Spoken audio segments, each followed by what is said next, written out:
Welcome back to the mathematical mindset. So guys, let's solve this algebra math problem and let's find the value of a.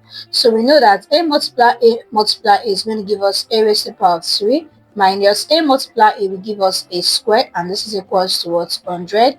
So let's simply rearrange this and set to 0. We have a raised to the power of 3 minus a square minus 100, and this is equals to what? 0. So we have this to be a raised to the power of 3 minus a square minus, now we can easily express 100 to be 125 minus what? 25, and this is equals to 0. So we have a raised to the power of 3 minus a square minus 125 minus times minus is plus, so we have this to be 25 and this is equals to 0. So we have a raised to the power of 3 minus 125 minus a square plus what? 25, and this is equals to 0. A raised to the power of 3 minus 125 all in bracket. If you factor out minus from here, we have a square minus 25, and this is equals to 0. So we have a raised to the power of 3 minus 125 can be expressed in terms of 5 as 5 raised to the power of 3 minus a square minus 25 can be expressed in terms of 5 as 5 raised to the power of 2, and this is equals to what? 0. But applying this identity that says if we have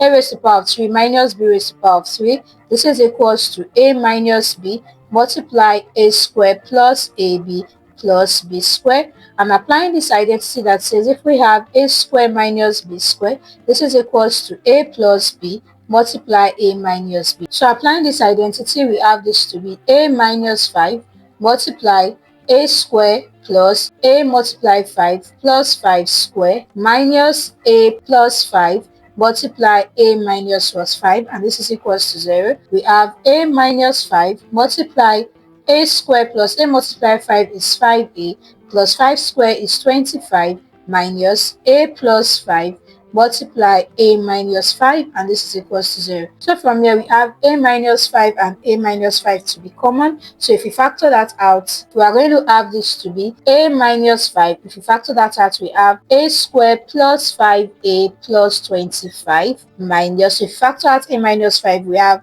a plus 5 to be left, and this is equals to 0.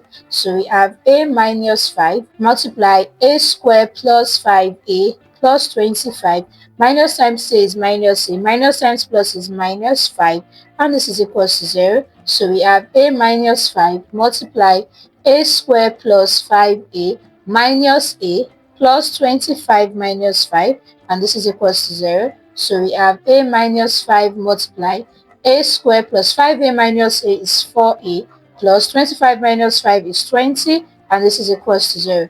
But this says that if a multiply b is equals to 0, this implies that a is equals to 0 and b is equals to what? 0. So from here we have that a minus 5 is equals to 0 and a square plus 4a plus 20 is equals to 0.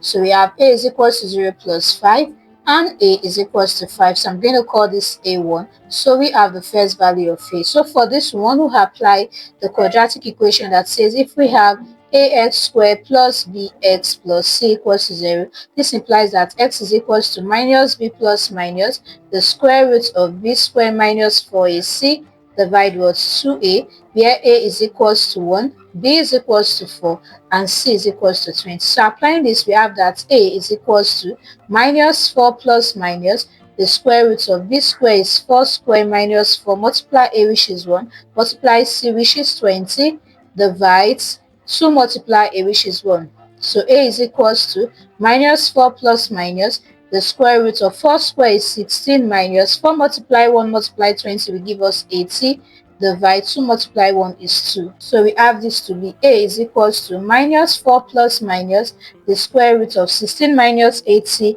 is going to give us minus 64, divide what? 2, and we have that a is equals to minus 4 plus minus the square root of minus 64 can be expressed as 64 multiply negative 1 divide what? 2. We have that a is equals to minus 4 plus minus. Now this means that if we have the square root of a multiply b, this is equal to the square root of a multiply the square root of b. So we have the square root of 64 multiply the square root of negative 1 divide what 2. So from here we have that a is equals to minus 4 plus minus the square root of 64 is 8, the square root of negative 1 is I. Alright, you want to take note of this, that the square root of negative 1 is what I, and this is going to divide 2. So a is equals to, if you factor out 2, we have minus 2 plus minus 4I divide what 2. So this we cancel out this, so we have that a is equals to minus 2 plus minus what 4I. Alright, so at this point we want to know that a1 is equals to what 5. So from here we're going to say a1 is equals to what 5, a2 is equals to minus 2 plus 4I, and a3 is equals to minus 2 minus what 4I, where these are what complex solutions, and we have a1 equals to 5 to be the real solution. So guys, we have been able to solve for the value of a in this equation right here. So with this guys, I'll see you in the next video.